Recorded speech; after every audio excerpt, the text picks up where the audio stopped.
this concept of churches as being machines and generating frequencies, cymatics, which is the study of geometric patterns created by sound vibrations or frequencies. Tanya Harris, studying cymatics, one of her experiments was recorded the resonant frequencies in those churches. Apply those frequencies to water. Each church, well, what we're told our church is, has its own unique resonant frequency. Being in that structure is having quite an effect. So the study of cymatics reveals that sound vibrations excite matter in geometric forms.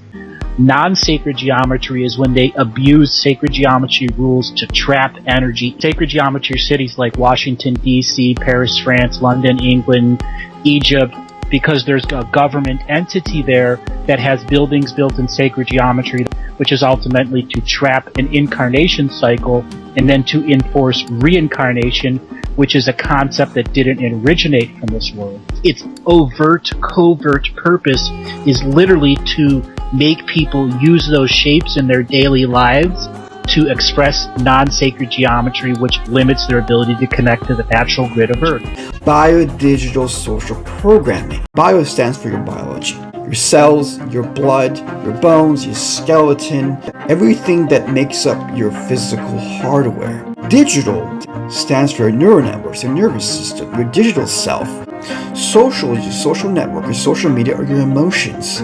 Programming is programming. They are connecting with your nervous system. On the 5G network, the 5G network is not built for human beings. It is built for machines. Bioengineering. When they connect with your nervous system, when they connect with your neural networks, they're extracting your data and sending it back to Google. Google AI, which is using it for the quantum technology to create an artificial superintelligence that will be beyond the control of every human being on the planet.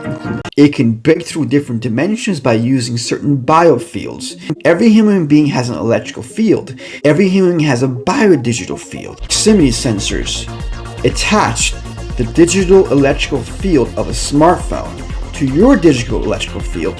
The transmission and the data and information from AI coding and AI algorithms that are built on bias or engineered bias by a tech company, a government person, a news company, or something very nefarious that may be hard to believe. Your biofield. So you have emissions of energy that emit from your brain, your heart, all your major organs have unique frequencies, and those frequencies produce bioelectrical emissions.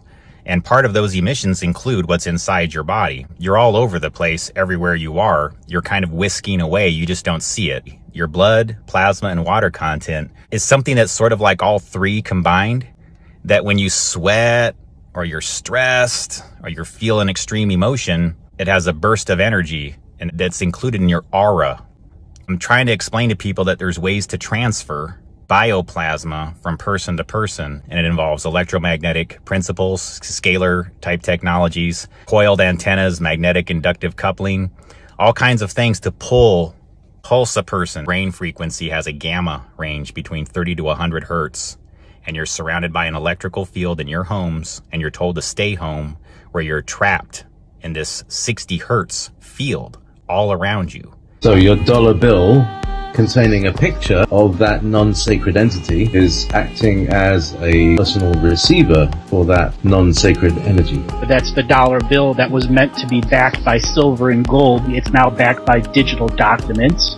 The digital banking system has become alive now. Digital consciousness. What I'm suggesting to you is don't see that as a tap. See it as a cybernetic grid.